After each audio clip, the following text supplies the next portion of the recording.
My name is Kamau Bushby, and I identify as a wife because I'm married, and also I am a student at UVic. I'm doing intercultural education and training, education diploma. I'm very excited about that, and I live with HIV, sometimes with AIDS, and I have as well bipolar. But as you can see, those I mentioned just at the end because they are not very, they're not the first things that jump out in my life. I have been with AIDS Vancouver Island for 17 years now. So out of the 30 that they've been there, I have been there for 17. And just that blows my mind. I can't believe that both of us exist, both of us made it. I can't believe it. I feel a very close connection to AIDS Vancouver Island because this is where I came out about my disease. I had never spoken about that disease in Kenya for 3 years and in Canada for 2 years, and mainly because I was afraid of stigma and discrimination and everything that goes with coming out with almost anything. It's quite a deal. It's a big deal, and so I couldn't come out at all. And AIDS Vancouver Island, I had to get a test to start the process in Canada that I'm positive. And all the things that I was thinking were gonna go wrong, went wrong. Immigration, being able to travel, everything, just everything, nothing was working. I needed that point of connection that would send me to the needle exchange, that would then send me to Kool-Aid, to get treatment, to get at least some tests, because I couldn't get treated because I didn't have Canadian status of any sort to get medication.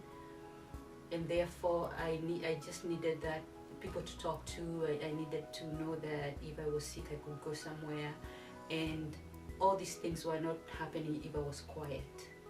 So by AIDS Vancouver Island giving me a state, what is it called, a platform, then I was able to speak up my mind. And it was scary, but I knew that I had somebody in town now. Before I was just alone, maybe a boyfriend, and things weren't always working out because I was so emotional, but I had a strong body of people that were willing to help me. At first, I couldn't tell what AIDS Vancouver Island, what Victoria, people in the society, I couldn't tell what was VAX because they were all in the same building not too far from here. And ironically, it's after they separated that I knew what everybody does. I was like, oh, I see, okay, you're the guy I go to eat. That's where I go to eat. That's AIDS Vancouver Island. Feeding me is the most, what can I say, gracious thing that a person can do for me. It is the most loving, kind act that a person can do for me. And when I had no money, when I had nothing to eat, when I was telling myself I'll never be a prostitute again like I was in Kenya, that I will never be on the streets because I don't have food, that thought never even crossed my mind because AIDS Vancouver Island was here and they fed me lunch every day. They still feed people lunch every day. Very good, nutritious food. AIDS Vancouver Island has been the stronghold for me when I talk about my volunteer work as a speaker with the Speakers Bureau at AIDS Vancouver Island. It started one day, my friend Michael Kane, he's now passed on, may he rest in peace. He said to me, hey, did you know if you do a presentation you can get $25? And I was like, no, I didn't know, but I really can speak. It's not even about the $25, I can speak. And so I joined Speakers Bureau, and then Jim Wilton, very special guy, just totally took me under his wings, taught me everything I needed to know about teaching HIV and AIDS. He too has passed away, and may he rest in peace. And he just interested me how he reacted. For example, just reading something I had written in Kenya, he said, "This is unheard of. Like, I can't even believe you wrote this. How old were you, and what were you thinking?" And he got me thinking that I'm smart. I can actually write something that can make somebody think twice about something. So I was very well taken care of in AIDS Vancouver Island.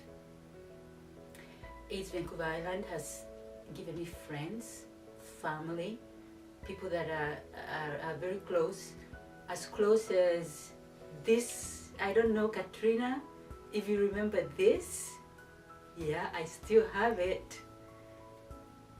Total care and love and compassion from people at AIDS Vancouver Island. Heidi, who has stepped out for a little bit, and I miss her, and Katrina were able to come to our wedding when I got married. If that's not family, then I don't know what family is. And to be able to remain for years still constant. We don't see each other every day, but when we do, we begin as though we have just met again, you know. And that is what really pleases me, and I'm really grateful that the people working at AIDS Vancouver Island are people that I can say are professionals, are people that I can say I can come to when I need help. There are people that I know truly care about me. It's not, for them, it's not about the numbers. They've been able to build me up from zero to so much that I don't need the services anymore. Isn't that like the success of it all, that somebody is able to stand on their own 2 feet now? It's incredible that people are out there loving and caring for individuals who are so distraught, so depressed, that you think sometimes, why were you born? But you can't think like that, because somebody cares. You know that somebody somewhere cares, and the minute they see you, you will know and see that they actually do care for that person.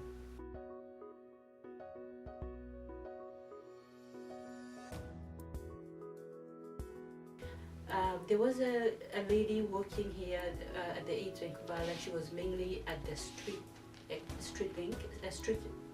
exchange. Her name was Melanie, and Melanie appointed me as a woman of as a nominee for the Woman of Distinction, and Katrina helped me with my application, and I got in. I think that is my most favorite memory, because it completely changed my life, validated me, held me high, spoken highly of even today.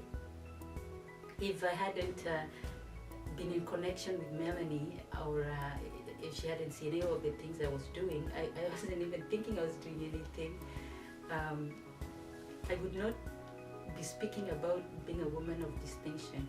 And you know, some of these gifts that encourage the heart, where you feel that somebody has lifted you up, they're very crucial, because sometimes it's a matter of life and death. The person doesn't know whether they're going to make it.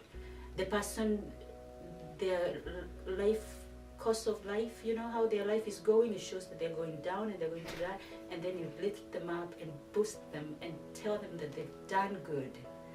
That is just incredible. Yes, that's my most favorite moment.